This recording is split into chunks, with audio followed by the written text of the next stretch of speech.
Assalomu alaykum aziz kuzatuvchilarimiz. Ozishni boshlaymiz. Nimalarga e'tibor berishimiz kerak? Birinchi sizga aytmoqchi bo'lgan narsamiz, bu har bir organizmimiz uchun boshlanayotgan yangi jarayon yoki ozishni boshlamoqchi bo'lsangiz, bu tanangiz uchun juda qattiq stress hisoblanadi. Stress holatidan chiqish uchun esa antistress mineralimiz birinchisi bu magniy elementi, makro elementi.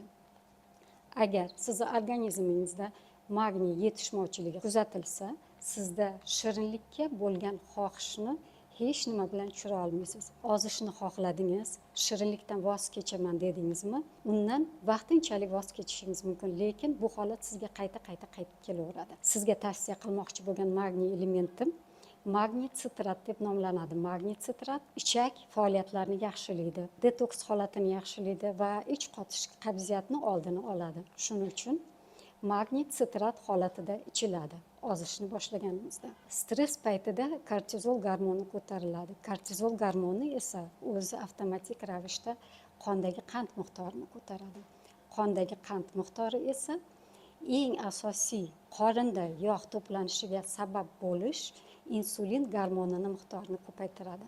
Insulin gormonini normaga tushirish esa faqat magniy va B6 vitaminlarni qo'llanishimiz orqasida erishishimiz mumkin. Ozishda yana nimaga e'tibor berishimiz kerak? Eng e'tiborni jalb etadigan narsa bu bizning qondagi vitamin D3 ning yetarli miqdorini tekshirishimiz kerak. Agar vitamin D3 yetarli darajada bo'lmasa, uning ozish uchun yetarli miqdori 60-80 nanogram millilitrga hisoblanadi.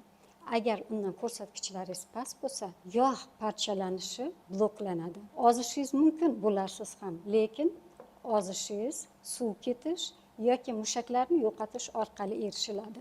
Yog' hujayralarini parchalash uchun mana shu uchlikning yetarli darajada bo'lishi kerak.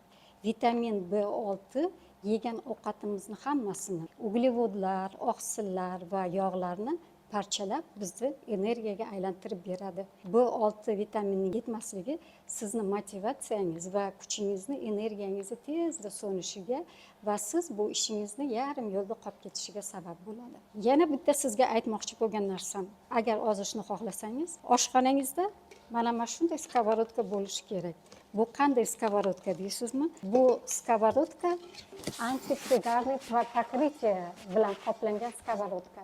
Bunda siz yog' ishlatmasdan ham, masalan, tuxum qovurishingiz mumkin. Nima uchun yog' ishlatmasligimiz kerak? Ozishda eng asosiy talablardan biri bu kaloriyalarning pasaytirishimiz. Kaloriyalarni pasaytirishimiz kerak.